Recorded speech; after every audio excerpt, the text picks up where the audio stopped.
spacious, gorgeous, most holiest of the holy temples, which is within our own selves. My loving, humble pranams at the divine lotus feet of my Guru, Papa Swami Ramdas of Anandashram, Anangad, Kerala, and my parents. We are going through the last leg of the 16th chapter of Bhagavadgita, named as Daivasura Sampat Vibhaga Yoga. As we have seen, Krishna divides humanity into two categories. It's only about human beings, not about animals. He has not divided the animals into these two categories, only human beings into these two categories, Daiva, Asura. There is another category called Rakshasa. We also the category called Asura. In the first three shlokas, he described the qualities of Daivi Sampat, person who has got this kind of wealth. How does he behave, or what are his qualities? Then shloka number 4 onwards up to shloka number 20, he explains about the lifestyle of Asura. How do the Asuras live their lives? Is it not sufficient if I know Daivi Sampat? Krishna says, no, that is not sufficient. You should know the Asuri Sampat also. Why? To analyze ourselves, we need to know this Asuri Sampat also. Because we may be leading that kind of lifestyle. We should know the do's and the don'ts also. When we buy any new gadget, we get a manual. What does it consist of? What are the do's and don'ts for this gadget? How to use it, what you should not be using it, how you should not be using it, etc. will be explained in that. So before using that gadget, we are supposed to go through that. Similarly, our Sanatana Dharma guides us in this particular path. That is, what should be done, what should not be done. Pravrittim cha nivrittim. Janana vidurasuraha. Asuras, they do not know, but we should know. In case we have been leading a life of this Asura till today, now Krishna says, transform yourself, change yourself, now at least. Because you know now what is Daivi Sampat, what is Asuri Sampat. Simply the qualities also he has explained in 1 or 2 shlokas, and then about the lifestyle of the Asuras. So it is for us to analyze, am I behaving like an Asura? If so, I should understand that, yes, I am like an Asura. May not be in all actions. At least 1 or 2 actions we may be behaving like Asuras. So I should change myself. Transformation should take place. This should be our determination.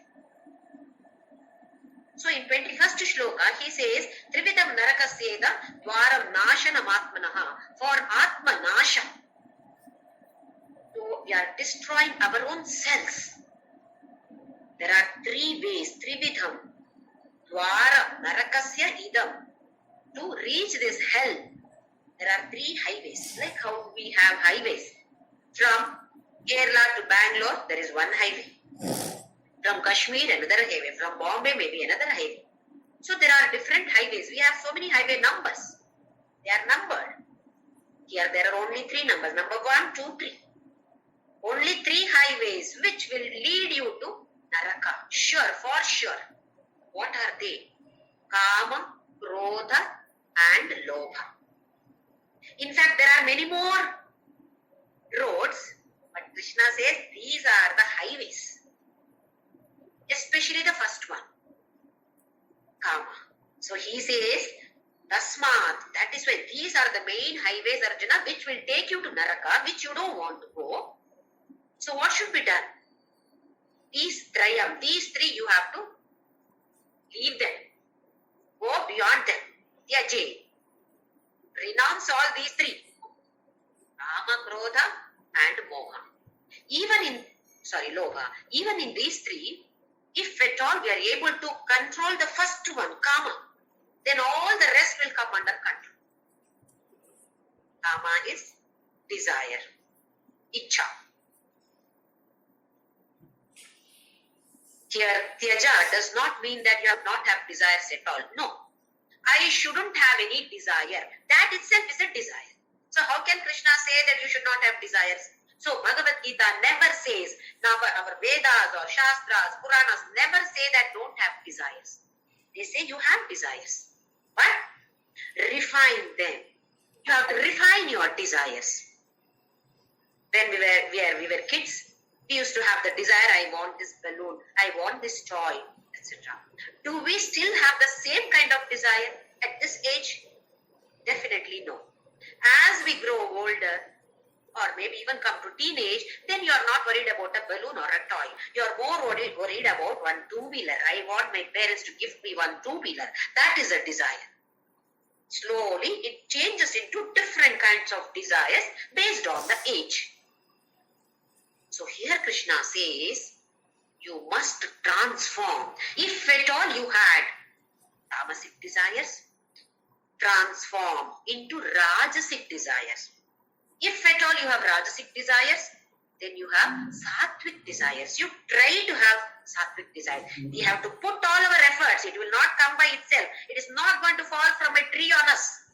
We have to put our efforts, 100% efforts. It is not easy, tough. But with the determination, yes, we are all sadhakas. I will do it.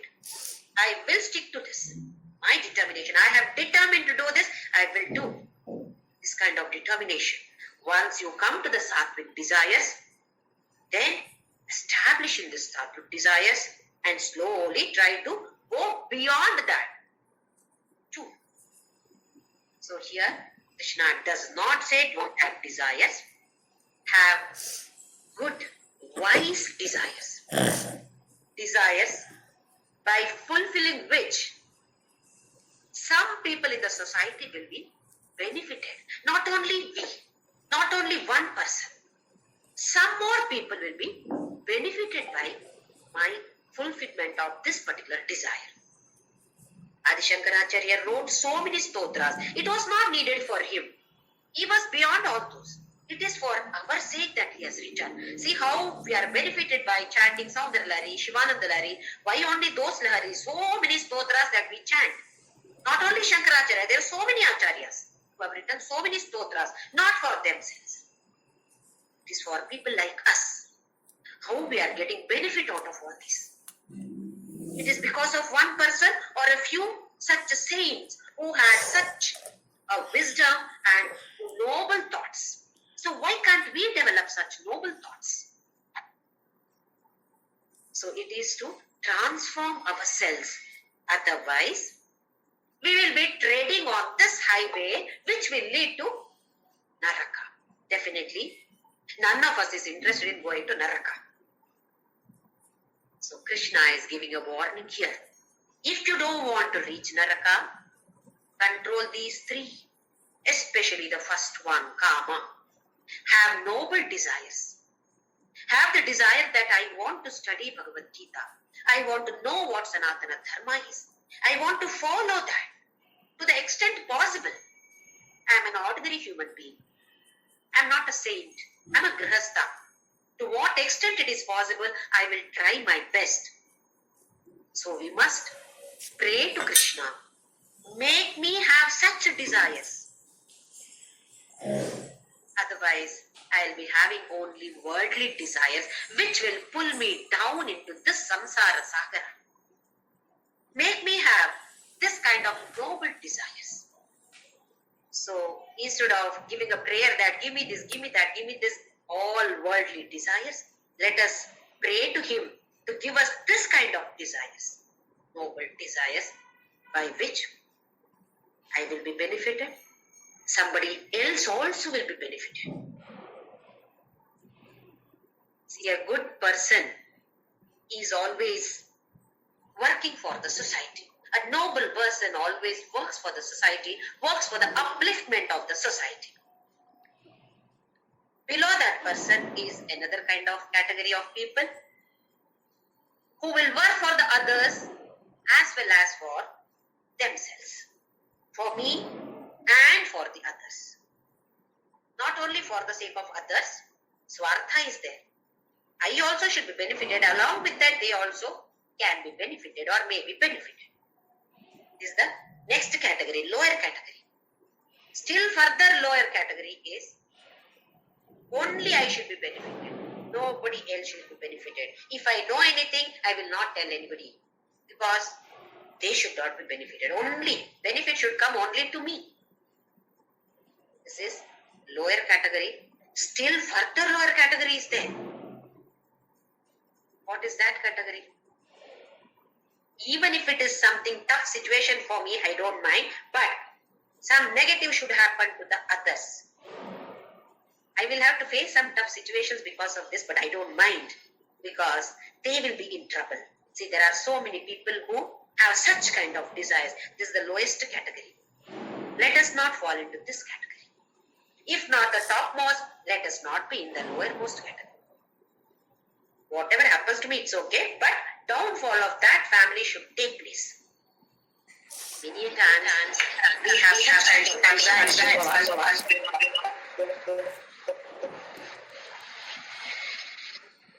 in case anything good in case anything bad has happened to, in case anything good has happened to some other family which I don't like much, then my intention now is to pull them down. How to pull them down? So I keep cursing that family. Something or other negative should happen to that family so that that will come down. If at all we think like this, give a certificate that I am in the lowest category. I should lift myself up. Uddhared atmanatmanam na atmanam avasataye. Don't put the blame on anybody else. It is I myself who has brought my life down like this. Nobody else is to be blamed. Don't point out fingers at anybody else except myself. So this is what Krishna is telling us in the 21st shloka. Kama, Krodha, Lobha, control these. Tyajet means not to totally to be devoid of them. At least bring them under your control. Next, let us see what he says in the 22nd shloka. Yetair vimukta kaunteya namotvarai stridhirnaraga acharatyatmana shreyaga tato yati param gatim. Yetair vimuktaha kaunteya. Vimuktaha from these. Liberated or freedom from kama, krodha, moha. Lobha. If these three are not there, tamodwarai stribirnaraka, which are the tamodwara to naraka for all the human beings. These three lead to naraka. If at all you are free from the clutches of these three qualities, then acharati atmanaha shreyaha tato yati param gatim. Atmanaha shreyaha. Here shreya is moksha. There are two paths. One is preyo marga, another is shreyo marga. We have seen chaturvidha purushartha, artha, kama, dharma, moksha. Artha, kama, dharma. These three come under preyo marga. Only moksha is shreyo marga. So here Krishna says, acharati atmanaha shreyaha. Once you have control over these three, is it sufficient? Krishna says, no, that is not sufficient. You must work for this acharati atmanaha shreyaha. You must work for the moksha of your atma. Atma actually does not need moksha. It is in moksha, but it is covered. So what he says is liberation. You have to reach that level.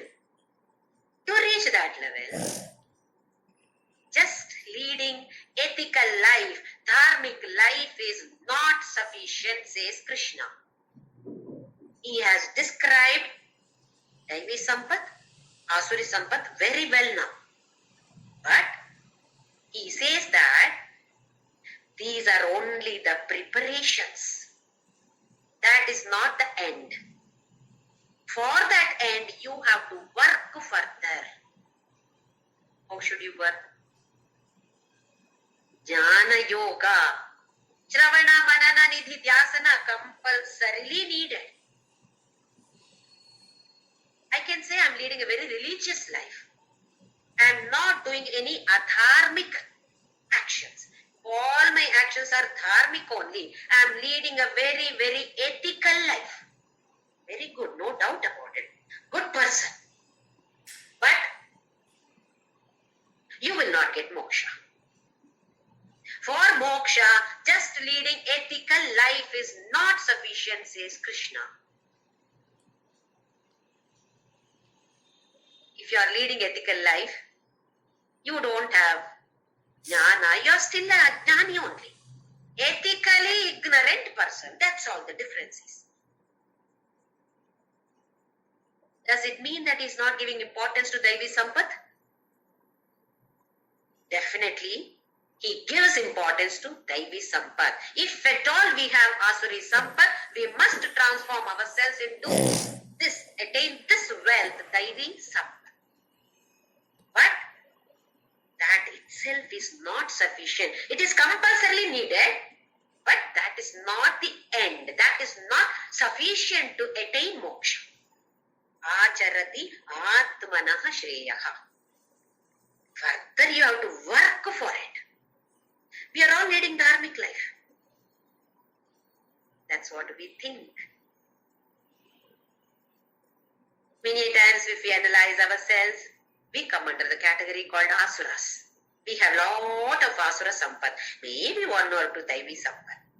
So all those should be transformed into Daivi sampat first. Then only we can have this, understand this moksha. That is, Chitta Shuddhi is important. Without Chitta Shuddhi, Jnana Yoga cannot dawn on us. We have seen how to have this Chitta Shuddhi. Karma Yoga, Dhyana Yoga. Without these, Karma Yoga makes our mind purer and purer and purer. Chitta Shuddhi takes place only by Karma Yoga. Dhyana Yoga makes our mind get focused. Focus should be there. Without that, it is not possible. Just Chitta Shuddhi also is not sufficient. We must be able to focus our mind. One-pointed devotion is needed. For that, Jnana Yoga is needed. Once we come to this level, then Jnana Yoga will slowly dawn. That means, if the mind is not pure, we are attending classes. We are attending Upanishad classes. We are hearing, we are not able to listen, we are hearing. And whatever hear from one ear goes out through the other ear. Nothing gets absorbed here, nothing gets digested here. Because Chitta Shuddhi is not there. If at all it enters the mind, it may stay in our memory also. Many times it happens. While listening, wow, wonderful, wonderful, wonderful. Next day you think of it. What was there in yesterday's class? It was really wonderful, but I don't remember a single point from it. Why? Chitta Shuddhi is not there. So, even if you understand at that moment, nothing stays in the memory. Okay, something is staying in the memory. Even if something is there in the memory, we are not able to implement those points, which I know very well. I have by-hearted that. It is there in my memory, but unable.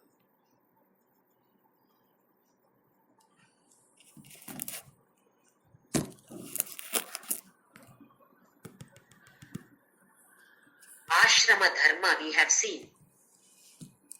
Brahmacharyashrama, Grihastashrama, Vanaprastha-ashrama, Sannyasashrama. In this Sannyasashrama, which is the last stage, last ashrama of our lives, Jnana Yoga will be understanding. Let us say each one is 25%. So 25% Brahmacharya Ashrama, 25% of Grihastha Ashrama, 25% of Vanaprastha Ashrama, altogether 75% is only for preparation for Jnana Yoga. These three ashramas, including Grihastha Ashrama, it's only preparation. Vanaprastha Ashrama, we are only preparing. See how much we have to prepare them. Take for example, a person who wants to learn music goes to the music teacher. Music teacher starts teaching about different ragas. Let us say Mohana Raga. Sariga pada sa sada bagare sa. First only Arohana Avarohana. Then slowly the teacher says that Ma should not come, Ni should not come in this Mohana Raga. Oh, okay. While singing a song based on that raga, I may not even realize that Ni is coming. Ni means not the swara, akshara Ni.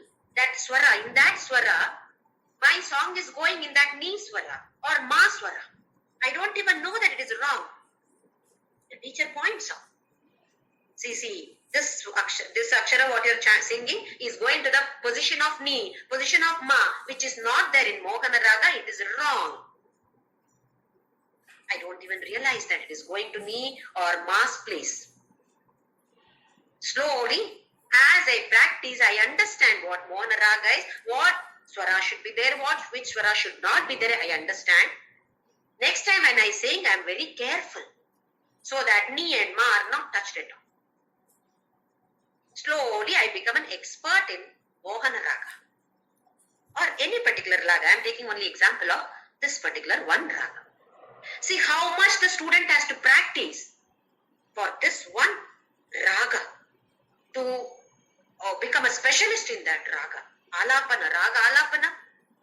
If you want to do that, you must be an expert in that. Whichever way, up or down it goes, Ma and Ni should not be there at all. If people like us who don't know music much, sing some alapana, we will bring Ni, Ma in every raga. We don't even know what the difference is. Isn't it? Similarly, here how much of practice is needed for us. 75% of our lives is meant only for preparation. What is Ashtanga Yoga? Ashtanga Yoga is not going to give us moksha. Ashtanga Yoga only prepares us to receive that knowledge. So how much of importance should be given to this kind of preparation? So one of the Satsanga Swamijis told me that when you are getting slowly interested in this path, you don't have to search for a guru because Krishna is running a guru agency. He himself will send you. You don't have to search at all. He himself will send you one guru without your knowledge. That guru will come in your life and slowly try to transform your life. So we must trust that Krishna, yes, he has sent me guru. Whenever and wherever needed, I have some doubts. He definitely clears it through. There may be different gurus then, but focus is on one guru. One guru only in all forms, rather that Jagat Guru Krishna only is there in all forms. If at all we don't find any gurus, he himself comes like how he came to Archana. He himself is teaching all this, right? So, let us trust Krishna. Let us trust Krishna's words in this Bhagavadgita and try to transform ourselves. Let us see in the last shloka what exactly we mean by that transformation or refinement. Next shloka, shloka number 23. Yashastra vidimusrajya vartate kamakarataha na sa siddhimavapnoti na sukham na param gatim. Yaha, whoever, shastra vidhim utsrajya. Leaving out all the shastra vidhis, whatever the shastra has prescribed. I may be knowing some of the shastras, but I will say, what is there in that shastra? No, I will not follow all those. It doesn't appeal to me at all. I don't like all of them. I will not do it. If at all you do this way, vartate kamakarataha. I like to do this, I will do this way. I don't like to do this way, I will not do this way. That is without understanding the shastra. Shastra here is scriptural study. That's what Krishna means by using the word shastra here. Scriptural study is compulsory for all of us. Till now, we have been doing all the pujas, chanting, everything, etc., etc. Yes, that is compulsorily needed for all of us. Now slowly let it be there. Along with that, we must try to go beyond that. Study Bhagavadgita. Not just reading. There are so many of us who chant. Many of us chant 1 or 2 chapters every day. We call it as Gita Parayana. That is not sufficient. We must go deeper into this. Understanding of this, assimilation of this has to be done. Implementation of this has to be done by all of us. At least try, put our efforts. That is what Shastra here is. No, I will not study any of these. I do not know Vedas. But I have read Ramayana, I have read, not studied, read. I have read Ramayana, I have read Mahabharata, I have read so many other Puranas. What are they? They are also expounding all the topics of Veda only. We need not understand Veda, but we understand Ramayana, we understand the story of Mahabharata, don't we? We are simply taking it as story. We are not going to the concepts of Ramayana. What is the concept of Ramayana? What does he represent? What does Rama represent there? These concepts we must try to understand. That is what he says. Leaving away all these Shastra. Shastra does not mean only about rituals. Then he says, such a person, na sa siddhim avapnoti. He does not attain any siddhi. Na sukham, na param gatim. Na sukham. Here sukha is worldly happiness. Laukika sukha. He says, such a person will not enjoy even the worldly pleasures also. Na param gati. Forget about paragati. He will not have any param gati. That is paramagati. Definitely he will not get. He will not be able to enjoy even worldly pleasures. Because that would be the state of his health. If the health is not permitting, what can we enjoy? Isn't it? So Krishna gives a statutory warning. You see on cigarette packets, cigarette smoking is injurious to health. Is given there, printed there in big capital letters. Still people smoke. Don't they see that? Don't they read that? They read. Still they smoke. They don't mind. They don't take that statutory warning to themselves. So Krishna is giving a very, very high statutory warning for us. If you don't study if you don't study the scriptures, then you will not be enjoying even the worldly pleasures. Krishna is very, very strict in this. Do you want to enjoy the worldly pleasures? Then Shastra is needed. Don't simply say, I don't like this, I don't want this, I don't like this, so I will take only this. No. Vartate kama karata. According to your likes and dislikes, don't lead your life. Lead your life according to dharma and adharma. Have that discrimination factor here. Viveka. That should be there. We have seen that Veda is divided into 2 categories. Karma Kanda first, Then comes Jnanakanda. Karmakanda is huge, whereas Jnanakanda is small. Karmakanda is nothing but preparation for Jnanakanda. So we must go through this Karmakanda definitely. Without that, we cannot reach that Jnana at all, Jnanakanda at all. In Karmakanda, so many rituals are given. If you do this, this happens. If you do that, that happens. It prepares us. We must be prepared, isn't it? To receive anything, we must be prepared. Without preparation, we will not be able to receive it. Student in 11th, 12th standard, see how that child struggles. No food, proper food, no proper sleep, does not mind, because the determination is, I want to get a seat in this particular college or university or institute, whatever it is. See the determination of that individual just for 2 years. If to get one seat in such a reputed institution, if you need to have such kind of preparation, what kind of preparation is expected from all of us to have the goal as moksha? You all must be serious about it. So Krishna is giving a statutory warning.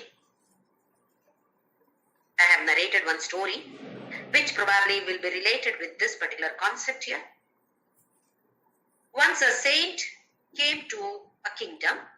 The king was very pious king, very religious king, dharmika king. He made him stay in his palace for a month or so. Then one fine day the Swamiji or the saint said that I am leaving. Then the king requested, please give me one message. Then the Swamiji said, I'll come back exactly after 1 month. On this particular date, I will come here and I will have fantastic lunch with you in your palace. Okay, delicious lunch. So king agreed. After exactly 1 month, the date that he has set, Swamiji or saint arrived. So king had already informed his kitchen that very, very delicious food should be cooked for that Swamiji. Then Swamiji came, talked with the king, and the saint was sent to the kitchen or the dining hall.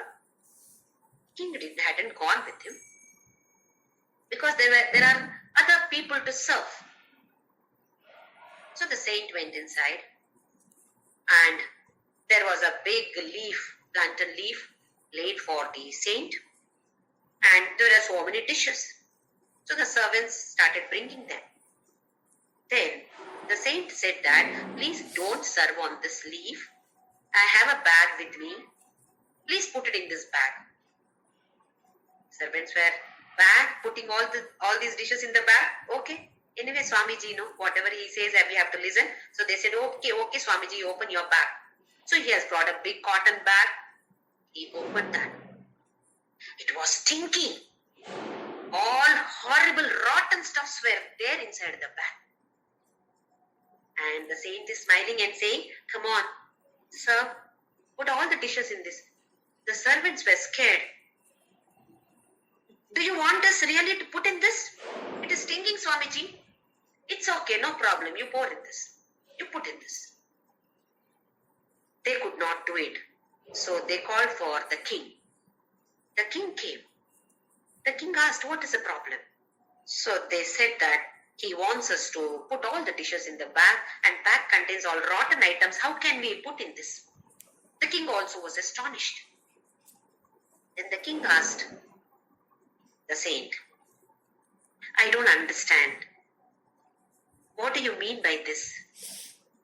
So the saint said, this is my message to you. King still did not understand. Swamiji, please elaborate. I'm not able to understand. So the saint said, in your mind, you keep all rotten stuffs. And from all the saints, you want all good words, all good messages. What will happen? That also will rot along with the rotten stuffs inside. So he says, first have that Chitta Shuddhi. Clean that. Like how you say, clean the bag at least. Let the bag be clean before you pour all the dishes. Same way, you are pouring everything here. How is the heart? Stinking, rotten, with all negative thoughts. Isn't it rotten? So first this bag should become pure. So this is the message that saint has given all of us, not to the king, but all of us. Clean, clean, clean. Become purer, purer, purer. Do this karma yoga, dhyana yoga, then only chitta shuddhi will take place. Only then it is possible for us to understand what this Upanishad is saying. So all our effort should be there towards this. For that, karma yoga is definitely needed. Next, move on to the next shloka, last shloka of this particular chapter. Tasmat shastram pramanam te karya vyavasthito jnatva shastra vidhanoktam karma kartumiharhasi. Tasmat, that is why Arjuna, shastram pramanam te. Take this shastra as the base for all your decision. Shastra is, once again, the scriptures, study of the scriptures is called as shastra here. Take that as the base. Then, karya akarya vyavasthito. What should be done? What should not be done? Karya akarya. Pravritti nivritti. Vihita avihita. Vidhi nishedha. What is to be done? What is prohibited? Karya akarya vyavasthito. What is this vyavastha of karya and akarya? How do you know? What is your duty? What is prohibited? How do you know? Through the scriptures, through our Sanatana Dharma, which teaches us what is your duty, what should not be, what is prohibited for you. So it is important for us to know our Sanatana Dharma. Karya akarya vyavasthito jnatva. Know this, having known this, Shastra vidhanoktam. Based on this vidhana, based on this particular Shastra system, karma kartum iha arhasi. You become eligible to perform an action. Based on discrimination of dharma and adharma. How are we taking decisions today in our lives? Based on raga and dvesha, based on likes and dislikes. Every decision of our lives is based on likes and dislikes. It should be changed into decision based on dharma and adharma. As daughter-in-law, what is my duty? I may not be liking this, but in this position I am sitting. What is my duty? What does my duty say? What does Sanatana Dharma say? Based on this, even though I don't like, I must do this. Am I doing? This is a question mark for all of us. Whatever position we are, am I executing my duties sincerely with love or not? Big question mark for all of us in all our duties. So vidhi and nishiddha, we must know what is my duty, what is prohibited. So Krishna stresses on this particular point here. Know the Shastra, study the scriptures. Because today, people are not interested in studying any scriptures. We may be interested in just reading Nala Damayanti story, Ramayana story, Prahlada story. We are simply like small kids, we are interested in only reading stories. Are we going deeper into that? From the story, what is the moral? What is the concept of that story? Are we trying to understand or simply leaving? It's okay if I know the story, if I remember the story, it is sufficient. It is not sufficient. Must understand the concept of it. Again, Shravana, Manana, Nididhyasana, this should be continuously going round and round and round. Should keep on doing it. Then, refinement. How should we refine ourselves is a big question mark, isn't it? We must transform ourselves. Everybody, every one of us in this group wants to transform. I have to transform. How? From 4 angles we have to transform ourselves. First one is from the individual point of view, Manushya Drishti. Second one is Karta Drishti, the doer Drishti. Third one is the Bhokta Drishti, receiver, from the angle of receiver. And the last one is Mumukshu Drishti, from the perspective of a Mumukshu. Who is a Mumukshu? Whose goal is moksha is a Mumukshu. We all come under this category now, I'm sure. So let us see the first one, Manushya Drishti. Individual, from the angle of individual, from this perspective. Transformation means physically, mentally or emotionally, intellectually. Physically, must understand that this body is very precious. God has blessed me with this human birth. We have paid a very, very high value in the previous birth to get this human birth. Am I utilizing it properly or not? I must keep this body fit and healthy. If at all the body is not healthy, then just assume that headache, just one minor problem, headache is there. Are we able to focus on Bhagavadgita? We are not able to focus on anything for that matter, because always headache is there, what to do, how to get out of this headache. Only mind goes only into this. So to the extent possible, we must take care of our physical health. Especially ladies, we ignore our health because we are more interested in taking care of the health of the other family members. Eat at odd times. Eat what is left over. Isn't it? Out of my experience, I am telling. So slowly, not that we should not eat the leftovers, at least it should be heated, because it doesn't get digested. Then we have indigestion problem. So health, physical health should be given importance. Little bit of exercise is compulsory. At least 5 minutes of pranayama is compulsory for all of us. All the sadhakas. An ordinary devotee, all those are not necessary. We are not ordinary devotees now. We are sadhakas. We have become mumukshus now. At least 5 minutes. So physical health. Understand the value of this body. Not to give too much of importance to the body or the luxurious life, but the fitness of the body is important. Then, emotional health. Emotional health and physical health both are interrelated. If you are feeling sad, then definitely physically also you will have some health problem. So we must know how to keep my mind at peace. My mind should be keeping itself happy always, blissful. You need to put lot of effort to this. It's not easy to keep oneself happy because the external situations are affecting us. There should be a fort around this now, so that it protects us from all these kind of attacks. So many attacks are there.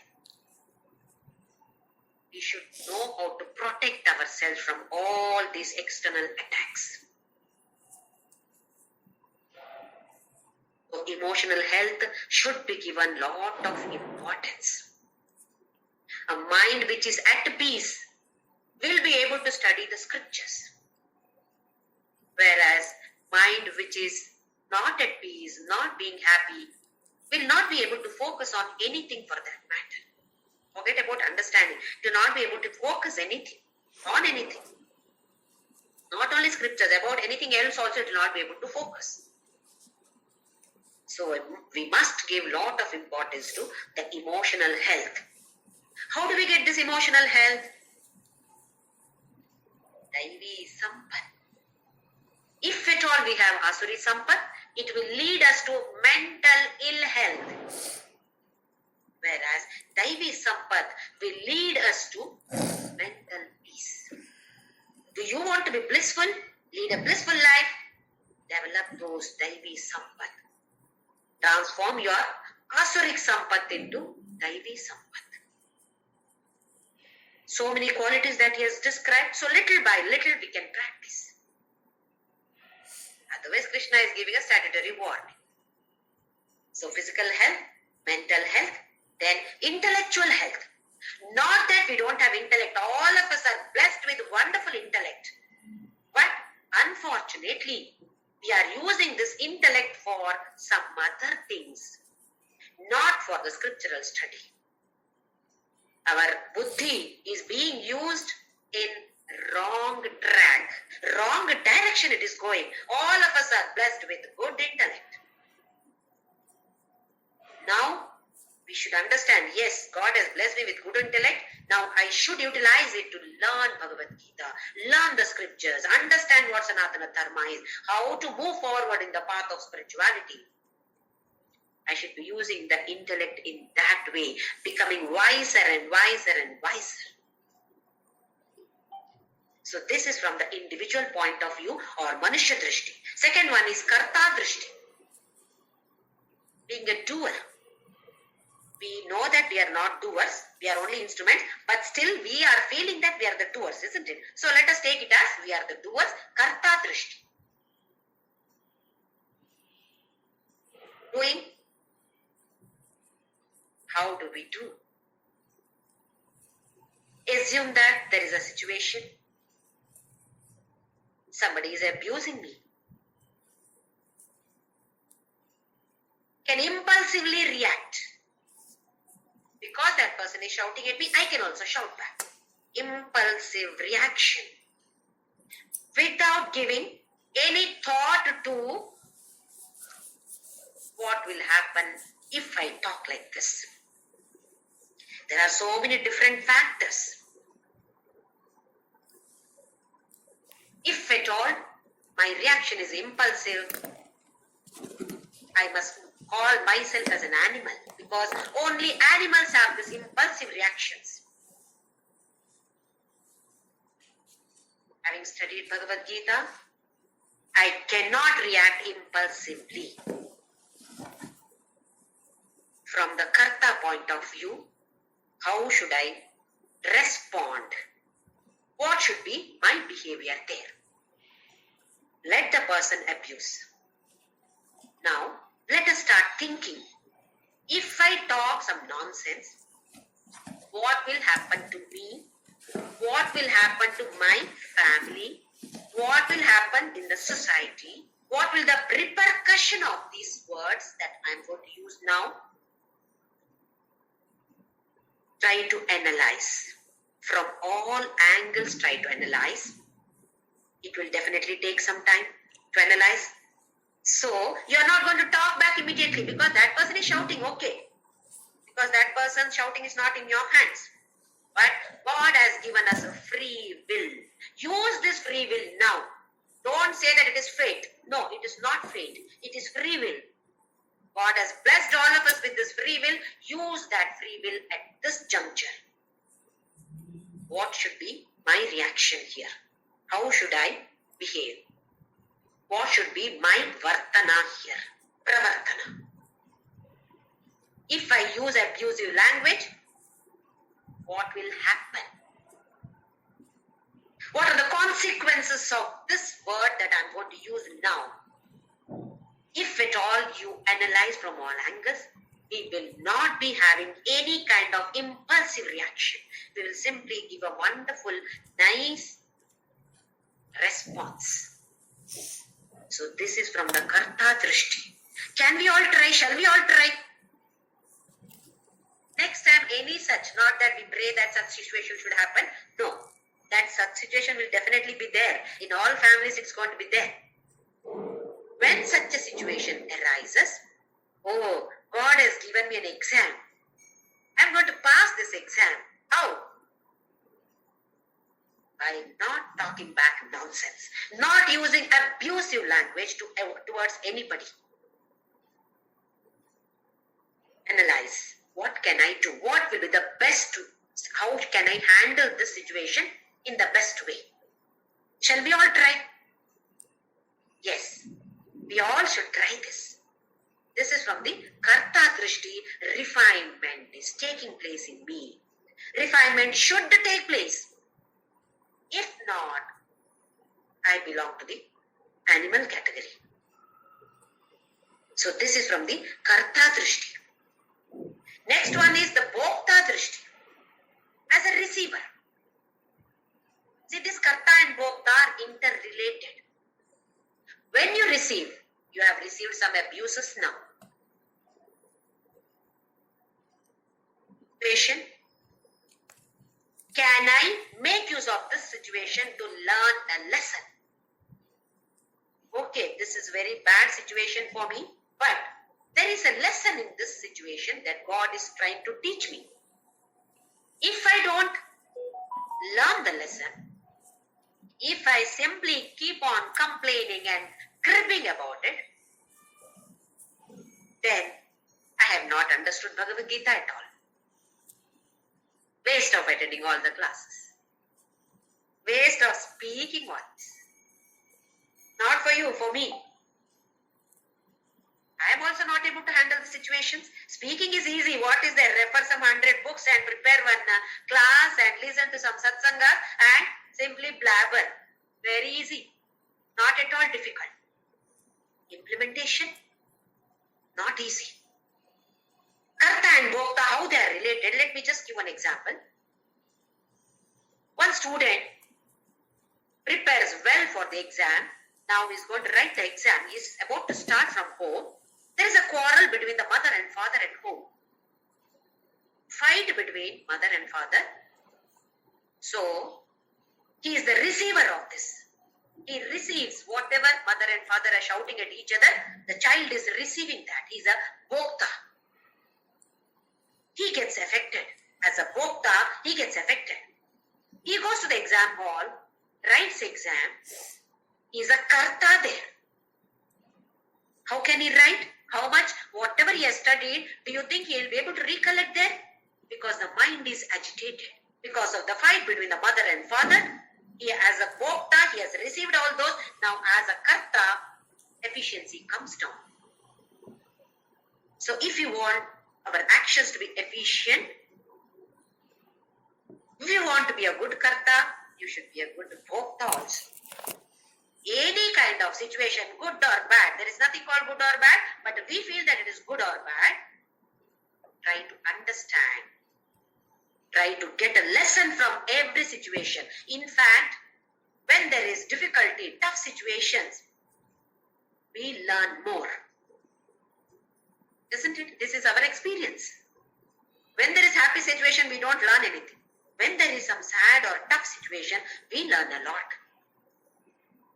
So if at all we are good Bhoktas, then we should be learning lesson from every tough situation that we are forced to face. These are all choiceless for us. Did we have a choice? We didn't have a choice of this birth. Choiceless. So many situations are choiceless. It's not by my choice it has come. Old age. I don't want to become old at all. I don't want my hair to become grey. Is it a choice? No, I don't have a choice. So like this, we must train our mind to undergo all these situations which are choiceless but which are tough. Why can't we train our mind to undergo any of these situations with minor damage? Otherwise there will be heavy damage unless we train our mind. So this is as Bhokta. Then as Mumukshu, one is faith. Faith in myself or oneself. Then faith in God, faith in Guru, faith in scriptures.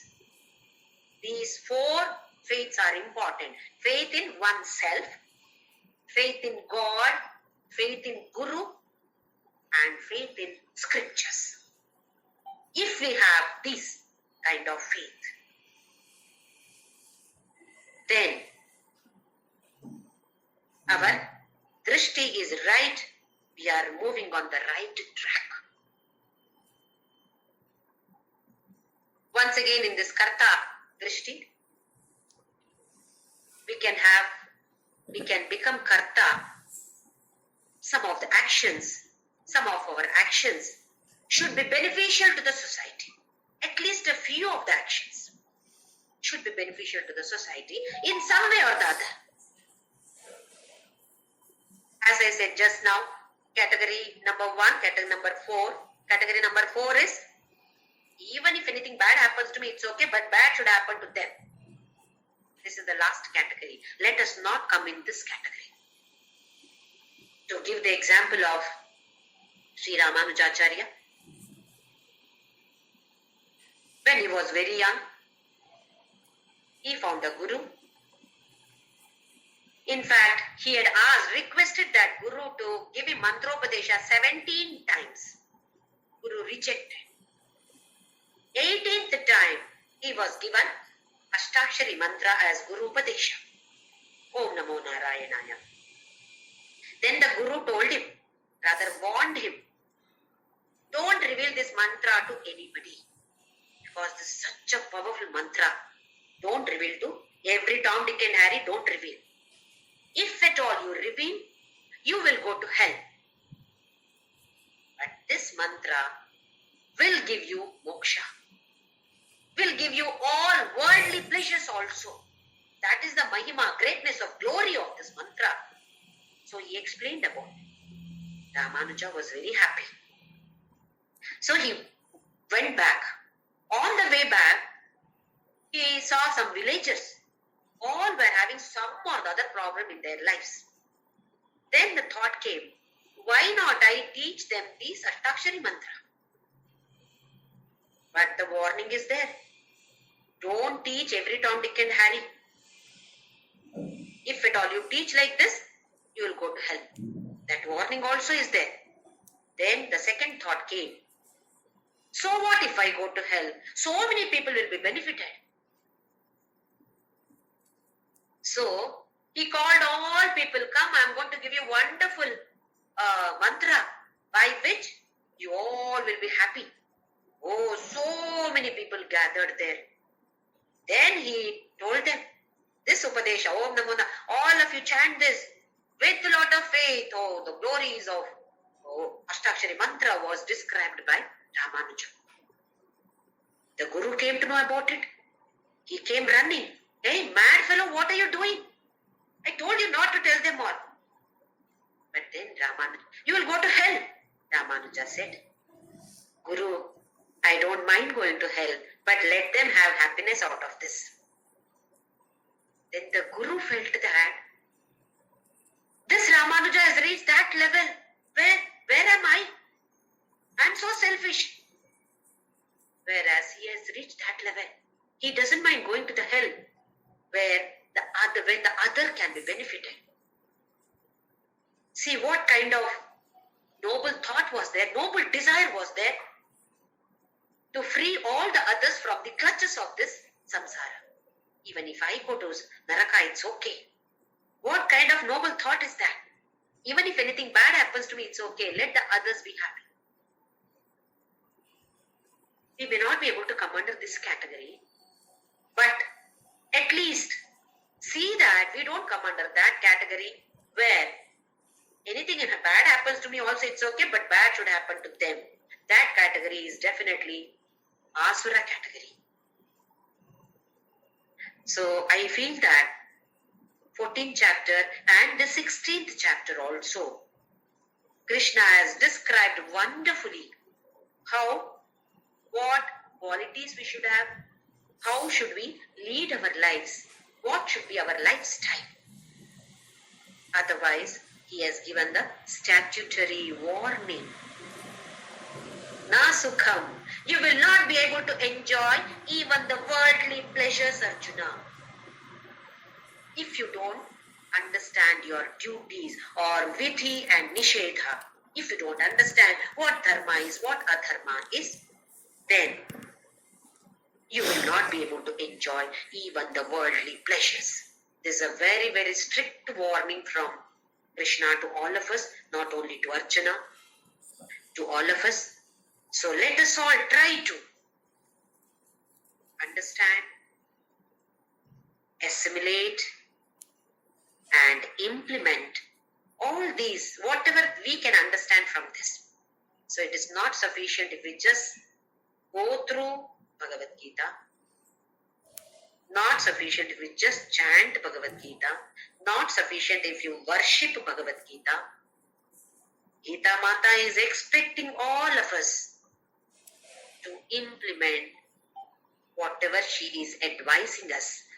Gita Mata is advising through Bhagavan Krishna Paramatma to all of us what are the qualities, how to transform yourself, how to refine yourself from Asuri Sampat to Daivi Sampat. So let us all try our level best by sending a prayer to him early in the morning. Make me understand Bhagavad Gita. Make me implement whatever you have taught in this Bhagavad Gita. Make me implement them in our lives, in my life. I don't know exactly what dharma is. I don't have that viveka. You are the one who can give me this viveka. You are the one who is running my life. I totally surrender at your feet. This also he has told in the 15th chapter, without surrender, nothing happens. So with all humility, with all love for him, let us fall at his feet and beg for this. And I'm sure that he'll be very happy to fulfill our this kind of spiritual desires. Not the worldly desires. Definitely, he'll be very happy for having this kind of spiritual desires. To have this kind of spiritual desire, we need Om Shri Ram.